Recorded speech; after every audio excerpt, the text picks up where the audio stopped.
Welcome to Band Talk with Charlie Mangini and friends. The only podcast where it's okay to talk in band.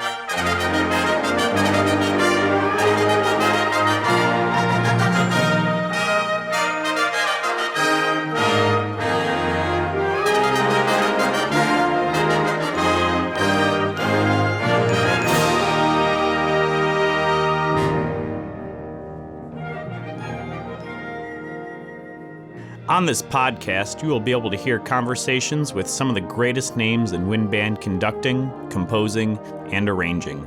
We'll also visit with great college, high school, middle school, and elementary band directors to get their thoughts on various aspects of being a band director. We'll have regular check-ins with instrument specialists, music dealers, and instrument repair professionals. And if that's not enough, we'll even have regular conversations with Dr. Tim, who will help keep us motivated. That's Band Talk with Charlie Mangini and friends. And now, here's Charlie. Welcome to Band Talk with Charlie Mangini and friends, and this, my 53rd podcast and number 14 in my second season. I am so happy that you are joining me for this great conversation. Well, this is a first in my podcasting experience. Today I'm giving you the first part of a two-part conversation I had with Greg Bimm, the director of bands at Marian Catholic High School in Chicago Heights, Illinois. I purposefully waited to speak with Greg until after the COVID crisis was mostly past, because I wanted to talk about band with him and not coping strategies that he was using during the time of remote learning. You know, anybody that knows Greg realizes a few things about him. First off, the guy is a true gentleman. He loves people, and I think he might love band as much, or maybe even a little bit more. He's developed a nationally acclaimed program at Marian Catholic, and although his marching bands get high visibility because of their participation in Music for All and other state and regional events, I believe his concert band program is as strong or even stronger. And he does all of this with a limited staff and without an organized feeder program. Marian Catholic is a standalone high school in south suburban Chicago, where the median family income is below state and national norms. But despite that, Greg took root there 44 years ago, and there is no end in sight. I know you're going to enjoy part one of my conversation with Greg Bimm, and I'll bring it to you right after this. This is Drew with thepodcastingstore.com, your one-stop shop for everything podcasting and remote learning, and a proud sponsor of Band Talk with Charlie Mangini and friends. Listen to what we've been working on in this clip from our podcast.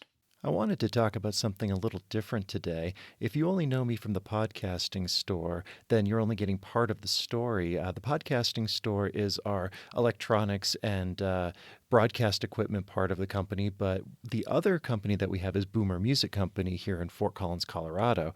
And as part of what we do with that, which is all band and orchestra, I've been volunteering lately at a middle school with their beginners and saw that there was a really big need for reinforcing the basic lessons. So over on the Boomer Music Company YouTube channel, we have created a series of absolute beginners videos. These are short videos that reinforce what the beginner has already learned in class, but may not have fully absorbed. And the goal is to minimize lost practice time between classes so the player can maintain enthusiasm and learn faster. And so the first couple of lessons are going to involve things like opening the case, assembling the instrument, lubrication, and stuff like that. So we're adding more videos to that series all the time, but this could be a valuable resource for those of you who are teaching beginners. So go to the Boomer Music Company YouTube channel. Please subscribe, of course, and check that out. And if that could be of value to you, please use them in whatever way you see fit. Please visit thepodcastingstore.com, your one-stop shop for everything podcasting and remote learning. This is Drew with thepodcastingstore.com. Now back to Charlie. This next gentleman he's a legend in band directing, and I mean that with all honesty and sincerity. If you've been a high school band director, a college band director, a middle school band director, and you don't know about our next guest, then you've been living under a rock. He's known nationally for a lot of things, but the one thing that maybe people don't know about him is what a great human being he is, and what a great teacher he is, and a great musician he is, and a great person he is. And I've had the chance to know him or know about him for many, many years. He's a legend in my mind. I just think he's one of the great people in our profession, and I'm just honored to have him with me. And that's my buddy, Greg Bimm, the director of bands at Marian Catholic High School. Greg, thanks so much for being on the podcast. Thank you. You're already too kind. No. It's the absolute truth. I mean, when I was in Chicago for all those 23 years and before, but especially when I was in Chicago, I mean, it's like we talk about band directors, and one of the first names that always came up was Greg Bimm. So you were held in highest esteem by your colleagues, and there is no finer praise that anyone can heap on you, buddy, and when your colleagues respect you and praise your work. So thanks a million. And like you said, you've been at Marian now for 44 years. You told me before we got online, 44 years. And yep. I know Marian's known and respected coast to coast. But I don't think a lot of people maybe know about Greg Bimm before the Marian days. So tell us where you grew up and how you got started playing in band. Well, I grew up in a town in the middle of Illinois, actually, about midway across Route 80. So it's halfway between Chicago and the Quad Cities, LaSalle, Peru, Illinois. And as luck would have it, the years that I was there, especially the band program, was extraordinary. It was really, really a fine program, listed in the Sudler list of outstanding programs from the 60s. The real story started, though. My grandfather was a trumpet player, not a professional. He was actually a jack of all trades in a little town, Wynette, Illinois, but he played the trumpet. And then my dad played the trumpet. And so it was sort of preordained that was what I was going to do. But, by the time I got to fifth grade, that's what I wanted to do. It was one of those things where you just look at it and go like, I think I want to follow in these footsteps. And so I started in fifth grade, and my dad was a real big part of that. He was, he was really special, but his deal with me as a little fifth grader was, when you start practicing, or if you're going to start this, you're going to do it right. And in our family, doing it right means you're going to practice an hour and a half a day. And I'm thinking, now I'm looking at it being, the old guy going, you're telling a little fifth grader that he's going to practice an hour and a half every day. But that's what we did. And the way that it worked, instead of having me just sit by a music stand by myself, my dad practiced with me every day. And thinking back now, he worked incredible hours as a TV repairman. He was one of those guys that did house calls. And so he worked 9 to 9 on Monday, Tuesday, Thursday, Friday, Saturday. Monday, Tuesday, Thursday, Friday. And he worked 9 to 6 on Wednesday and Saturday. The only day that he had completely free was Sunday. Well, in the process, when he had those long days, the 12-hour days, he had a half an hour to have dinner at home, 4:30 to 5. And so every day at 4:30, I would practice with my dad while he'd be having dinner. We'd practice together, and he'd guide me through practice. And then he'd go back to work. He'd come home at 9 o'clock, and we'd practice for an hour from 9 to 10. And back then, I'm a little guy, and there were times when I didn't want to practice because I'm just, a fifth grader. Now I look back at it and think, my dad was working 12 hours a day, and he still found an extra hour and a half to spend with me. And so it was sort of a natural thing that I was going to be successful, because you put that kind of time in and you're going to be able to play. I remember my grade school band director was a guy named Larry Katz. He was a trumpet player, and I had him for, I think, my first 2 years. And my first lesson, I went in, and we had a lesson plan back then. You had to write how much practice time you put in each day. And so my mom wrote 1.5, 1.5, 1.5, 1.5 for every day for the 7 days. And I walked into the practice room, and Mr. Katz said, "Oh, Greg, this is not going to work out. Practicing 1.5 minutes a day is just not going to be, that's not going to be enough." And I said, "Oh no, that's an hour and a half." And I just remember this big grin. And from then on, I was on his team. Like, he was very much a strong backer for me. And so I immediately wanted to be a band director. Like I remember in fifth grade, that was it was like my life decision. That's what I wanted to do. But more so as to the school background, I went on to high school, and at high school, I really had an incredible experience. The band was great. And it had a feeling that I remember the feeling that we could play and do anything that we decided we were going to do. Something about it just said, this is a special place at a special time. And all of the things that surround us in this band are special. And I'm sure that Chris Iso had a part to do that. But there were two band directors when I went to high school. One was Christopher Iso, who is, quite the legend and had an incredible career. Went to Ithaca under Walter Beeler and played in a woodwind quintet with Arnold Gabriel when they were in college together. And so, but he was a wonderful band director, incredibly talented, very much old school Italian Ravelli-like in that rehearsals could be more than mildly tense, but the band could play, and people were. It was a very musical band. The other director was a guy named Melvin Pontius, and Mr. Pontius went on he stayed on at LP after Mr. Iso left for 10 years, and then went to Bradley for a little while, and then went to Wisconsin. And he's still, from what I understand, is still doing some research in music education and still doing clinics, even though I think if he's not 90, he's very close to 90, and he's still active.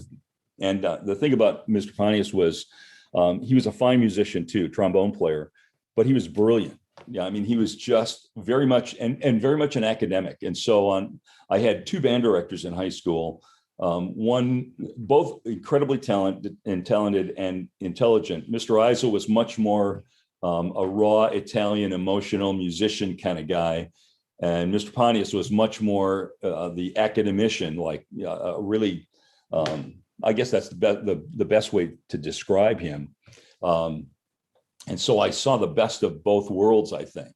And so my experience was incredible. I just remember playing wonderful stuff. There were a lot of transcriptions that we played back then, but we were always playing very challenging literature and playing it at a real high level. And so I had a great experience, which just sort of set me up to, just keep pumping the gas into the feeling that I wanted to be a band director. The more we played, the more I wanted to be a band director.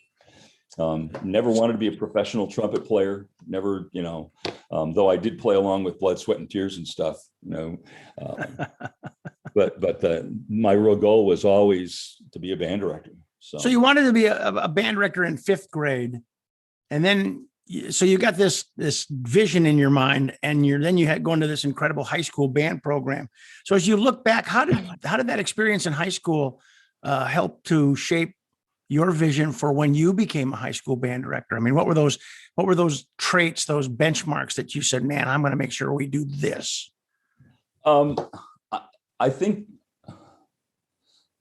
in truth, my vision of our high school program had to be adjusted, because like most high school kids, when you look at, I saw our high school program through high school kid eyes.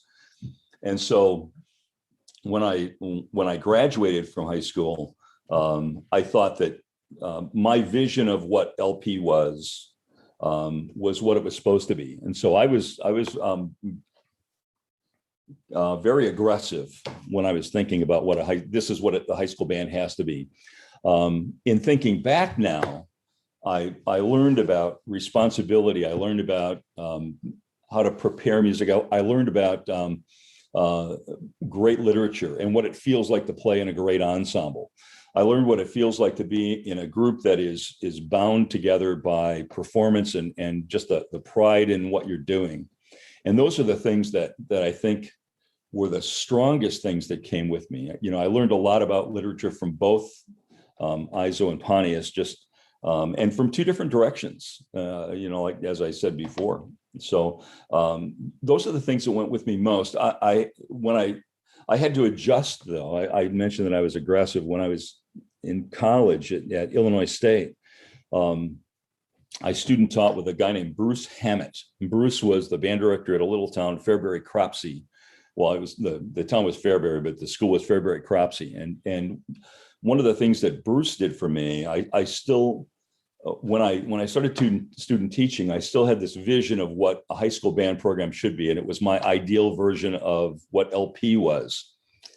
And that included me just pounding away anything that was not like I wanted it to be. And Bruce tempered that for me and started to help me to think a different way. We had long conversations sitting and listening to band rehearsal or band recordings at night and having a beer or two. But I remember specifically one time he looked at me and he said, "Greg, okay, so you're going to have your band camp. And one of your students comes to you and says, I have to miss Friday and Saturday of band camp because I'm going to the 4-H fair. What are you going to do?" And my immediate reaction as a just about to graduate college kid was, I'm throwing him out of band. He doesn't care enough to be here. He doesn't deserve to be in the band with me. Doesn't deserve to be in the band with all these kids who are going to be there. I came up with all those, but the bottom line was I was just going to lop his head off. And Bruce said, "Oh, okay. Now, when he goes to the 4-H fair, he's going to be showing his cows. When he graduates high school, he's going to be a farmer. And his whole life is going to be surrounded with or focused on growing cattle. That will be his livelihood. That will be his life. Is what he's going to dedicate himself to. So because he's going to go to this 4-H fair for 2 days, which is a projection of what he's going to do with his life. You're going to take music away from him for the rest of his high school career and perhaps the rest of his life." And I just sat back and went, okay, I need to rethink all this stuff. And so Bruce really tempered what I took with me I think maybe many of us when we're young are full of that same kind of energy that is, it's like an on-off switch. You're not here, I throw you out, instead of looking at the bigger picture. So I like to call those the fallacies of methods classes. Right. I mean, there's the idealistic way to do it, and then there's real life, and sometimes they just don't correlate. You know what I'm saying? I told I teach a marching band techniques class at DePaul every other year. And we had we're doing it online this year. And so we were on Zoom and I was talking to the kids and we're sort of towards the end. So we're talking a lot of philosophy that way. And that specifically came up. I just said, I remember students in college who were brilliant students. They were the A+ kids. Like all of the teachers just went, they're so good and so smart. And what those students were good at was writing down the exact book answer that they were guided to by the professor. The problem was when those same students got out into the trenches and they were confronted with a problem, they applied the book answer to the problem. And when it didn't work, they didn't know what to do because they knew they were right. They knew they had the right book answer, but the world was telling them that's not the right answer. That's not a workable answer. And so for guys like me who, were not quite as book answer savvy, you get confronted with a problem and you come up with an answer that doesn't work. You come up with another answer, and then you come up with yet another answer, and then finally you come to the right answer, or a workable answer. I know that that's a right answer, but it's workable. Yeah. So give us a quick rundown from when you graduate high school. You say you go to Illinois State, and take us through that point to when you end up at Marian Catholic. Okay. I went to Illinois State. Are you pouring yourself a cocktail right now at 9 o'clock in the morning, or is that coffee? It is coffee. Okay, I'm just making sure. I want our listeners to know, because I go like, man, he's going to start slurring his words here in a minute. Anybody knows me knows it's coffee. I know, Greg. I'm a full day coffee drinker. I chose ISU. Back then, times were very, very different. You didn't get the same counseling situation that you get now, and you didn't get the same. It was not built the same way. I'm sure you remember, but I chose Illinois State because the band director at the time, George Fuller, just came to LaSalle, Peru, on a day and just wanted to listen to kids play. I hadn't prepared an audition or anything like that. I was working on a sonata by Flor Peters or something like that. And so Mr. Izzo just had him listen to individual kids. I went into a practice room and played what I was working on for him, and he offered me a scholarship to ISU. So I went to ISU. I didn't consider anything else, just that. I went there for 4 years. And as I mentioned, I had a great student teaching experience that really changed a lot about the way I looked at all things band, and kind of set me up. LaSalle, Peru, back then, this is pre the big marching band swing that happened in the late 70s. I graduated in 1970. And so I didn't have a background in competitive marching in any stretch.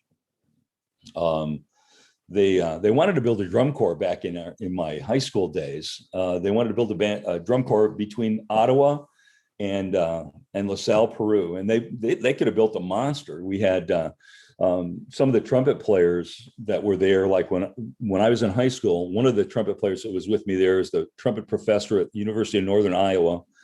The other school is Ottawa, Illinois, and there's a jazz player named Johnny Kinnison that came from there. Johnny Carroll is a professional trumpet player in Texas. Steve Hawk is a professional player and college professor with trumpet. And I mean, we just had some serious brass players. But the two directors, Mr. Izzo from LP and Ray McKeever from Ottawa. Ray was a great band director. The two of them pretty much put the kibosh to any chance of having a drum corps. Of course, back then, drum corps was not at all what it is today. But anyway, I went to ISU and got turned around really well at my student teaching experience. I ended up teaching in a little town called Little York. Well, the school was called Yorkwood, and it's way out on the other side of the state. If you go to Galesburg, Illinois, and then drive another 30 miles, you get to Monmouth. If you drive another 15 miles out into the country towards the Mississippi, you'll get to where Little York is. I lived above a feed store for 2 years, and had a great experience. You know, I was a young teacher, and so I still had, just like every young teacher, a boatload to learn, and it was a great place to learn. So I was there for 2 years. The band was doing pretty well for what we had and where we were. And I got a phone call from Western Illinois. Mr. Izzo, my high school band director, had moved to Western Illinois, and he called and said he'd like me to come down or at least consider to come down and do a graduate assistantship. And I jumped on the chance because all the while that I was at ISU, Mr. Izzo was at Western. And I watched from a distance at the great things that he was doing at Western and what the program felt like there. Essentially, he had taken the way that the LaSalle Peru High School band felt about its band program, and he'd taken that and built the same kind of thing at Western Illinois, where everybody was really proud to be there and great things were happening. And so I went there and spent a year working with him and Robert Morsch, who did bands and jazz band and marching band at Western. Towards the end of that year, finishing up my graduate degree, I got a phone call from a friend who lived up here in Chicago Heights, and he was working in the parochial grade school bands. It's all fee-based program for him. And he called and just said, "Hey, Greg, there's a band opening up here at Marian Catholic High School." And he said, "There's not much there, but you might be able to build something here." And so I looked into it. I applied for the job. When I came up, I actually came to the job interview with Mr. Izzo, who knew the band or knew the person who was the big supporter of the band program. There was a music company here in Chicago Heights called Musart Music, run by a guy who was a former professional jazz saxophone player that Mr. Izzo knew. His name was Dean Sayre. And so Mr. Izzo brought me to Chicago Heights, picked up Dean Sayre, and the three of us walked in for my interview at Marian. So it was sort of like, I had these two big bodyguards, walking in with me when I took the interview. What's funny though is the interview was done with the principal, who knew who these guys were, and but the main interview was done by a sister who had started the band program years before. Her name was Sister Marian Claire, and she was a little and quite frail person by the time I met her. And it was obvious from the first time she spoke, and we talked back and forth a little bit, that Dean Sayre or Chris Izzo or the Pope himself was not going to intimidate her as far as that band program. She was the ruler of the band universe at Marian Catholic High School. What I didn't know is she was fatally ill at the time. She was very, very sick. And she hired me, and she passed a couple of weeks later. But I at least got a chance to meet her and talk with her. And I was inspired by how much she cared for the program. And so I was offered the job, and I'm still here. So you get the job, and then all of a sudden, you walk in, you face reality. And so talk to me about that very first day walking in the Marian Catholic Band room, and what are your memories of what the hell was going through your mind then? Well, on a personal side, I was just realizing, which I realized when I first started teaching, that I didn't know a doggone thing.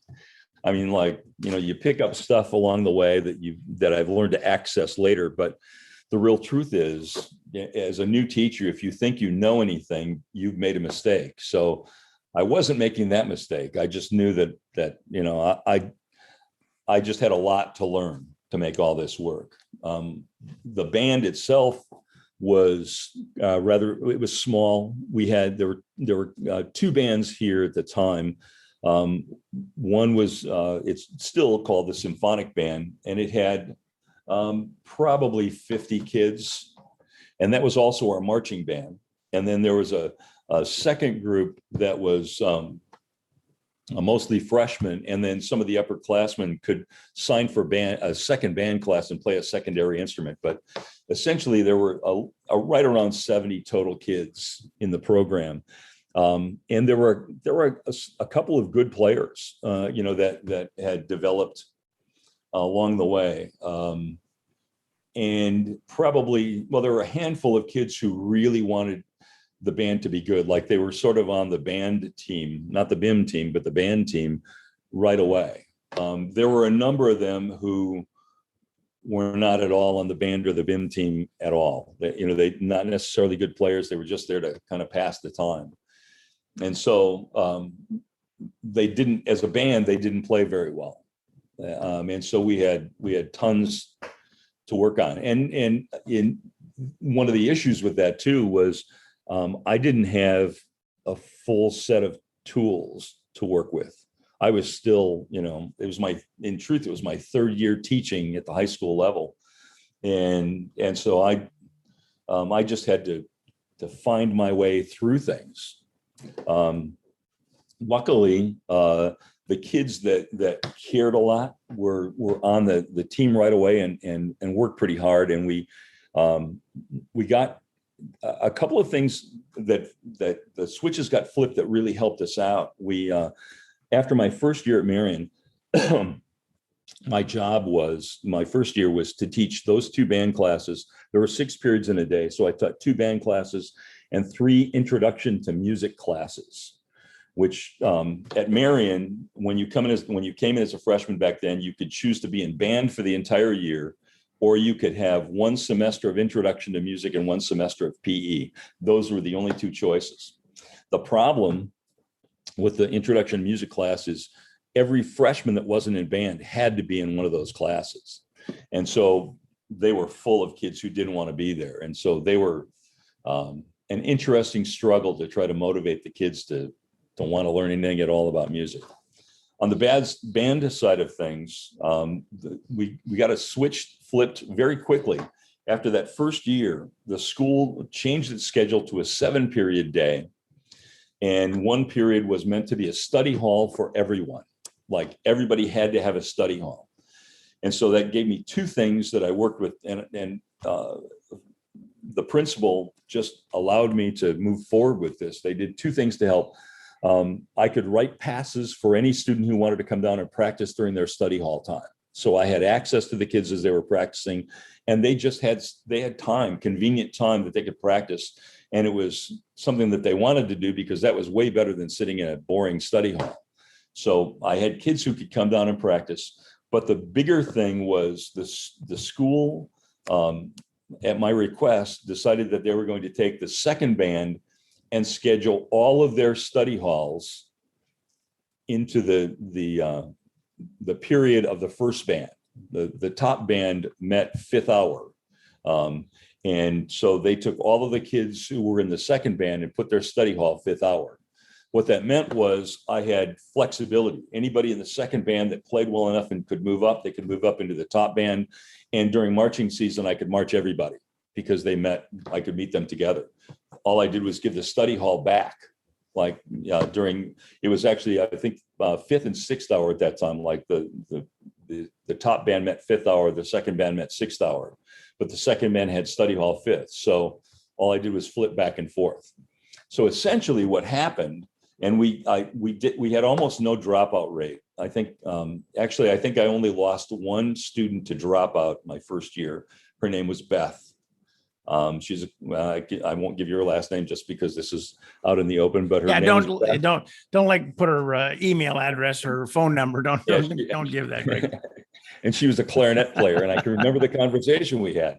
But she was the only one that dropped, and so the band went essentially in the eyes of the community from 50 kids, and because they only see the marching band. They saw 50 kids in the marching band one year. The very next year, they saw 90 kids in the marching band. And all of a sudden, everybody's going like, hey, what's going on with the band? They're way better than they used to be. Well, part of it was study halls. Part of it was being able to just get a more critical mass out on the field.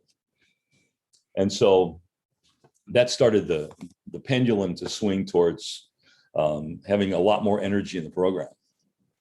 It's amazing. All the successes you've had throughout your career, all the wonderful things you've done, and you still remember the name of the kid that dropped your first year at Marian. I mean, you think us band directors are a weird breed? I mean, that we just like hang on to that stuff and we take it so personally that we want everybody there. After 44 years, that has not changed an iota. I don't take it as a personal affront like that the person is saying they hate me or something like that, but I take it as a personal loss. Yeah. I realized that the student who leaves band no longer has those opportunities. They no longer will get to be a part of a group like that. No longer will they get to share music like that. And I don't get to share music with them. And, to me, that's a huge loss. And in some cases it's absolutely necessary. There is no other answer. But in many cases, it's just a frivolous decision that doesn't have to get made, but Well, Greg, I remember hearing about you from a mutual friend and colleague, Ward Durrett, and you know Ward really well. And at that time, he was working for McCormick's Enterprises as a salesman, and he was also your percussion instructor. I was teaching at Winnetonka High School in North Kansas City. I think I was in my second year of teaching, and he had sold me an old set of orange Vistalite marching band drums. I remember those things that the Guardsmen Drum and Bugle Corps had. And in fact, he said, if you'll buy these drums, I'll give you a set of marching timpani. And they were the old crank timpani that the Kilties had. He says, all you have to do is pay shipping, So I got all this crap, and I'm a trumpet player. And it's like, I said, okay, Ward, the only way I'm going to buy this stuff is if you'll come and teach the kids. And he goes like, well, okay. So he traveled to Kansas City and taught my drumline for 8 years. And every time he'd come by, he talked about this young guy that was at Marian Catholic. And he said, man, you got to meet this guy. He said, you guys are, he said, you're kindred spirits. So talk about when you first met Ward and what the Marian band was going through at those times. We were just still trying to figure things out. We had been pretty lucky with the growth side of things. The concert band was getting to be pretty strong by then. But I met Ward. Actually, it was at a contest. There was a high school band program up here. Plainfield High School is now split, and there are numerous high schools. But back then, there was one Plainfield High School, and the band director was a guy named Ed Jones, who was, kind of iconic up here for sure, and a wonderful director. And he, every year, Plainfield would either host the organization contest for IHSA or the solo and ensemble contest. And this particular year was solo and ensemble contest. And I was in the parking lot.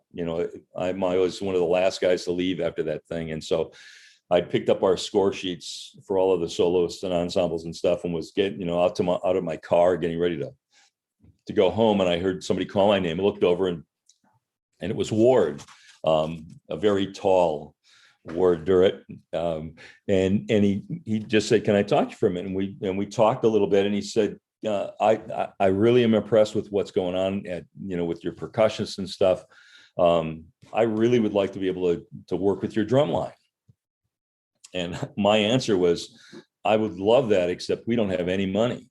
And he said, if you'll pay for my gas and buy me a burrito each time I come down. There was this place called the Big Burrito or something like that on Halstead. You mean it wasn't Taco John's? No, Taco John's is too far away. Oh, okay. We would have been there if given a chance. But and so for the at the beginning of his time, it was just, I would pay gas, and he drove a little sporty Honda, if I remember. And we'd go out for a burrito after he'd run a percussion sectional, and we got to be very close friends. And it got to be obviously a real, like with position with actually you get paid to do what you're doing. But during that time, he brought all kinds of percussion things to my attention. He was we would write our show and taught the kids, and was just an incredible asset. When I first started at Marian, I taught everything, including the color guard. And I had gotten to the point where we hired a grade school person who was a color guard person, who was back then Carrie Fund. She's now Carrie Zimney, who I'd known from college, and she did our color guard. So there were two of us, and then Ward was there pretty much immediately with that, and so there were three of us on the quote team.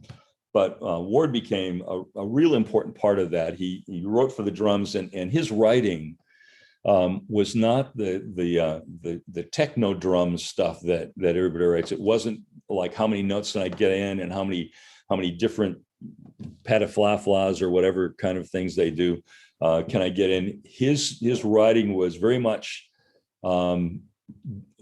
he is a really fine jazz drummer, and his writing was very much like that of a really fine jazz drummer.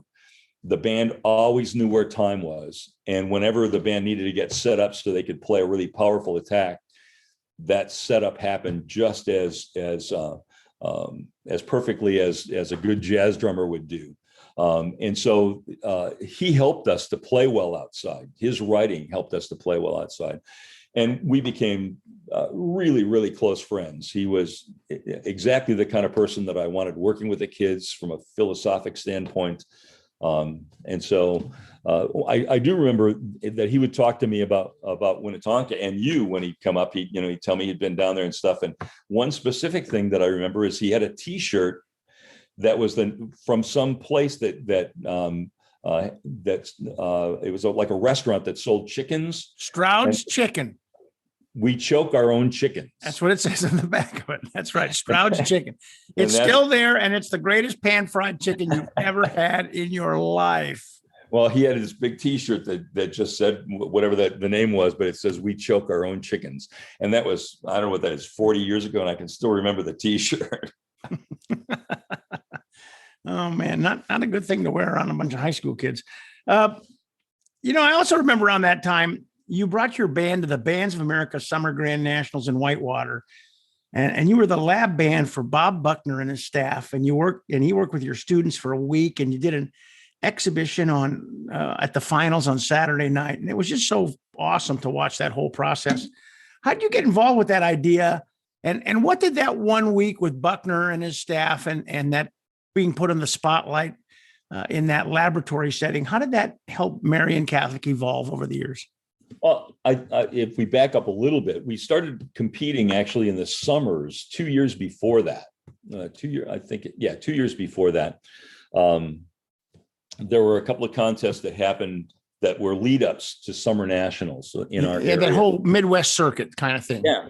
And the first year we went to one weekend, and the thing that sold me on that weekend was it was two field shows. One, it was a Rock Falls contest, but there was also a field show in polo on a Friday night. Mm-hmm. And so there was a polo contest. Then on Saturday, you'd do a parade, do a concert band thing, and then do a field show. And so we went to Rock Falls that first year. And then the following year, we stretched a little bit more, went to Rock Falls Polo, Chesterton, and Herscher in the weeks leading, or the week leading up to Summer Nationals, or the week before Summer Nationals. But we still hadn't gone to Summer Nationals at all. And so it was for the summer of 1981. And I got a phone call from Larry McCormick, and he asked if we would consider bringing the band up as a clinic band.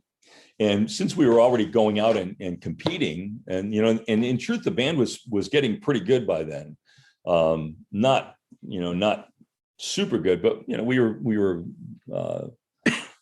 being successful. And so I talked to the kids about whether they could stay on for one more week and then go up and do the Summer Nationals. And all of them, all of them couldn't say yes, but enough of them so we could field a significant sized band a workable sized band, said they could stay. And, so we said yes. And what happened was, I made a lifelong friendship with Bob Buckner, which I still cherish. That by itself made it worth, or made me glad that I did say yes. But the kids got a chance to experience a different level of stuff and a different level of excitement, because there were bands from all over that year, every year, and they got to see some really high level performing bands and change the way they looked at stuff. They also got a week to work with some absolutely amazingly talented people. If I remember the color guard, I think it was Julie Gilbert that did the color guard for Bob. And obviously Bob, LJ Hancock was involved, and he was also a lifelong friend. And Fred Sanford was involved with the percussion. And so I'm like, how do you go wrong? We got Bob Buckner and LJ Hancock and Julie Gilbert and Fred Sanford. But the kids learned I think they got to experience a different way of looking at things outside of our little Marian world. And some of them, I don't know that they registered with the kids the same way they did with me, but we were playing Tiger of San Pedro was the concert tune that Bob had selected. And we were working on it in one of the gyms up there, and it just didn't feel quite right. Or at least especially to those guys. And so I remember specifically Fred Sanford just said, let's go back to, and he gave some letter or number, whatever it was. And he went back and he told the drums not to play, and he picked up a tambourine and he drove the band with the tambourine and just laid a groove that fixed everything. And I'm just going like, okay, I'm just a little peon here. We got, he was just an amazing, amazing musician. And it changed, being able to experience that for me changed me, just because you could see incredibly high levels of musicianship and thought and proficiency at things like that. For the kids, they knew that they were in the working with wonderful, great people. And then also being in the spotlight helped them to feel strong about themselves too. And so from then on, we started competing at Summer Nationals. Their first year as a competitor was 82. Wow. Well, as I've watched, your program over the years, you've really been one that's kind of helped us all stretch our envelopes, if I can use that term, to see what can be done, with an ensemble, a marching band. So when in your career did you decide it was going to be okay to break the traditional barriers of programming and start taking some risks? Well, there are two parts to that. One was how I started to score, because I've been arranging for the band since '84, and one of the things that allowed us to play the stuff that we played was an extended use of woodwinds, not just, woodwinds nowadays. I'm going to go ahead and say that many groups nowadays, in order to say that they have woodwinds, will just trot the woodwinds up to the front of the field and have them play a whole bunch of fast notes, very often just a bunch of diatonic runs that, are just to show off that they're there. And then they run back, and then the brass are the ones who carry the load. Back then, we made a change, and I loved the change because it allowed us to play things that we wouldn't otherwise be able to play, and in such a way that we wouldn't be able to play. But I remember specifically learning about woodwinds, the power of woodwinds. We were playing, this was not my arrangement. It was an arrangement by a guy named Pete Spadero, who used to arrange for LJ. Yeah. And it was Spanish Fantasy after the Chicoria. Yeah. And we had this one run that was in the middle of stuff, and it was a tragic mess in our rehearsal. And I started to get angry. And so I remember I got mad at the mellophone players and said, "Don't play mellophone, just put your horns down. I don't want to hear you anymore." And so they put their horns down. And what happened when we got to that spot is all of that was doubled with clarinets and flutes and saxophones. And this incredible woodwind sound came out. And I was like, oh, that's, it opened the door for how I could use woodwinds and how powerful woodwinds could be in and of themselves. And so that sort of changed what was possible. The second part was from a philosophic standpoint. As I started to do our arrangements and work towards building the shows, I just explored an awful lot of music. I used to go and spend hours in the library at Governor State University, because they had a big score library, and just look. And back then you couldn't just go on the internet and punch something up on YouTube and hear tunes. You had to go and use your eyes and ears and invest in CDs and all kinds of stuff. And so I spent a lot of time looking. But one of the things that I think changed my perspective was the cadets back then, when they, in '82, when they did the Copland stuff, the Cuban Overture and Concerto in F. That was a very different way of looking at things. And then the next year they did the Bernstein Mass, while they had done Rocky Point Holiday both of those times. And then the next year they did West Side Story. But then especially the following year when they did Profanation, it was sort of like an eye-opening kind of experience, just because Profanation doesn't fit the old models at all. It was sophisticated, and you had to think to be able to stay with it, and it wasn't simplistic at all, and it felt to me like a pursuit of art. And so it really opened the doors in my mind for what we could play, and so real Stravinsky became more of a thing, or more of a possibility. We did Petrushka the very next year, and so there was an inspiration from that side, and that inspiration is obviously the staff at the cadets at the time with Michael Cesario was a big part of that, and Zingali, and then you can't underestimate the contribution of Jim Prime. Those guys were just making all kinds of great progress, and so that sort of turned me in that direction. But being able to use woodwinds was a big part of the direction that we got to choose. And it became a thing back in the middle '80s. That was a very important part of marching band was the band is supposed to sound like a concert band. Like it's not supposed to sound like a brass band with a few adjunct woodwinds. And that was really important. And it was highly, highly rewarded by judges at the time. You know, if you played something that had a magnificent full concert band sound, everybody recognized how special that was. Yeah, your buddy Tim Salzman at Herscher was doing that during those days also. I mean, absolutely. His band in 1982 was a big part of that for me too. We were starting to understand that, but they did a Dvorak thing, and what was the Beatles tune that they played?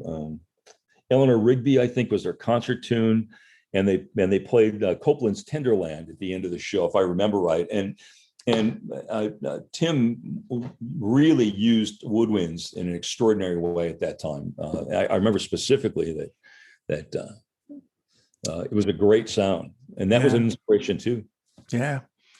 Well, you've experienced great success over the years in the marching arena with many national and state titles to your credit. And we're going to talk more way beyond marching band here in a couple minutes. But I got the distinct feeling that as great as it is to win a contest or to win a title, that's not the motivating factor for Greg Bimm or your students. So what is it that motivates Greg Bimm, and why, after all of these years, are you continuing to work so hard at marching band with what's become really a young person's activity? Yeah, I could use younger legs for sure. The winning a contest has never been the choice for us, or the goal, and that was a specific choice that I made a long time ago. I had to go back to the beginning of that. I had friends who were all about winning the trophy. Specifically, I remember the story that I've told many times. In 1984 was the first time we won Summer Nationals. And that was on a Saturday night. We came home on Sunday, and Sunday evening, my phone rang, and I won't tell you who the person was, but he was a very, very successful band director, or had been at that time, a very successful band director in Illinois. And one of his personal goals, they had won, Illinois stuff, consistently. And that was the driving factor was, but his question to me was, now that you've won the big one, what are you going to do next? And my answer was, I'm going to teach some lessons tomorrow. Basically I'm going back to Marian tomorrow, and we just continue. But the message was clear that if the goal is to win a contest, there are so many things wrong. What happens when you do? What's next? You have to win it again and again and again and again. And at some point, you're not going to win, And so that seems like the wrong path. And even more so, you could be the best band that you have ever been. Like every student in your band could be just smoking good, and you could still not win. And so if winning is the only reward or the only goal, you're setting yourself up for a huge failure. And so we have always, no matter what we've done, we have always lived by that and preached that. When we've won Grand Nationals, often I've told the kids, guys, you are no better right now than you were 2 hours ago.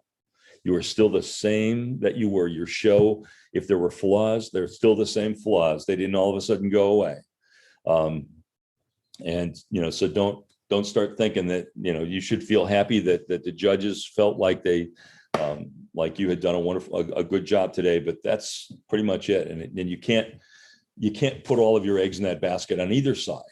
Yep. If you go in and you don't win, you finish somewhere else or finish lower than you thought you should, that still shouldn't be it. It should still be The goal is to do the best you can do. And we preach that to the kids, but it's an important thing. And a couple of years ago, I have to be before the couple of years ago story. I've always thought it's easy to be a good sport when you're winning. It's easy to be gracious. If you win Grand Nationals 3 times in a row, it's a pretty comfortable place to stand. When you don't, it makes it a little bit more difficult. And so the philosophy about we don't have to win, like we're not here to win, we are here to just be as good as we can be. That philosophy has been taught, but there's a test that happened. A couple of years ago, I was doing a clinic out in Las Vegas, and Mike Colburn from Butler was doing one of the bands, and we were riding somewhere, maybe to the airport or something, I don't know, but we were talking and talking about the subject turned to that kind of stuff. And I said, the real test will come. And the real test for Marian will be what happens when we don't make finals at Grand Nationals. And because that's the real test. When you say we're here to do our best, whatever that is, that's what we get. And we can still go on and we can still pursue greatness and pursue excellence after that. And at that point, we had never not made finals. In truth, it was only about a year later, I think, that we didn't make finals at Nationals, which was a very strange feeling for me. I think we made finals 34 times in a row or something like that. And so the big thing that I remember driving back to the school where the band was staying, and they were all waiting for me to get there to talk to them, thinking about what I was going to say and realizing that this was the real test. This was, and so I spoke the same way as always. And, shortly after we were done and the kids were relaxing, they were eating pizza and just being kids. And so I felt very successful that night because the philosophy seemed to have stayed true, under the extreme circumstances, under extreme testing. The band's philosophy came through. We didn't have to win. We didn't have to make finals. We didn't, we could still be a great ensemble, a great organization, just by trying to do our best and trying to pursue excellence as strongly as possible. One last question about marching band. Then we're going to talk about the other part of your program, which so many people don't get a chance to see, and that's the incredible concert band program you have at Marian. So here goes this last question. It just seems like today, there are high schools around the nation that are spending more money than it's just almost obscene amounts of money, upwards of $300,000, $400,000, $500,000 a year to field a marching band. They do a competition marching band show, and they're buying their drill and their music and their instructors and their travel and their props and their trucks and probably 747s and everything possible. And I know that Marian Catholic does not spend that kind of money. They don't have that kind of money. They don't have that kind of capacity to do that. You probably could find a way to do it if you wanted to, but I don't think that's part of your DNA. But you still field an incredible product. And so my question, though, is at what point does the amount of money that some groups are spending simply become too much and that the ends just can't justify the means? I'll bring you Greg's answer to my question about the amount of money marching bands are spending and if the ends can justify the means in our next podcast. Well, I know there's a lot to unpack in part 1 of this conversation, and there's going to be a whole bunch more in part 2. If you haven't picked up on anything else so far, I hope you've picked up on the passion that Greg brings to his work, and you're going to hear much more about it in our second installment. Well, that's Band Talk with Charlie Mangini and friends. I'll be back with the second half of my interview with Greg Bimm next week. And as always, please tell your friends and colleagues about Band Talk with Charlie Mangini and friends, available on Apple Podcasts or wherever you listen to your favorite podcast. So until the next time, this is Charlie Mangini saying, thanks for listening. Thanks for listening to Band Talk with Charlie Mangini and Friends. If you would like to send a question to Charlie or have a comment, please send an email to bandtalkcharlie@gmail.com. We hope you will let your colleagues, students, and friends know about Band Talk with Charlie Mangini and Friends. Thanks for joining us, and we look forward to being with you again soon.